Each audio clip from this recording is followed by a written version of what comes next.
प्रत्येक व्यक्ति तांको जीवन रे तांको जणा अजाणतारे किछि ना किछि पाप करिथांती। आ 1 डिसेंबर को मोक्षदा एकादशी पडुची। एही एकादशी मोक्ष देइथाय। एही एकादशी पाप नाश करी पुण्यदायी मोक्षदायिनी होइथे। एही दिन व्रत रखिबा द्वारा व्यक्ति तांको जीवन रे मृत्यु चक्र ठारू दूर होइଥାଏ एवं भगवान विष्णुଙ୍କର वैकुंठ धामରେ ସ୍ଥାନ ପାଇଥାଏ ଆଉ ସେହି ଆତ୍ମାକୁ ମୋକ୍ଷ ପ୍ରାପ୍ତି ହୋଇଥାଏ।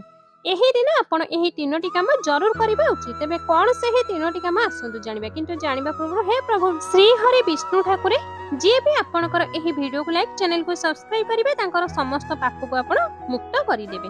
ନମ୍ବର 1, ସକାଳୁ ଉଠି ସ୍ନାନ କରିସାରିବା ପରେ ଭଗବାନ ବିଷ୍ଣୁଙ୍କୁ ସ୍ମରଣ କରି ବ୍ରତ ରଖିବା ଉଚିତ। ନମ୍ବର 2, भगवान विष्णु को तुलसी पत्र चढ़ातु एवं तांकर सबुठारु पावरफुल मंत्र ओम नमो भगवते वासुदेवाय नमः एही मंत्र को 108 थर जप करिवे।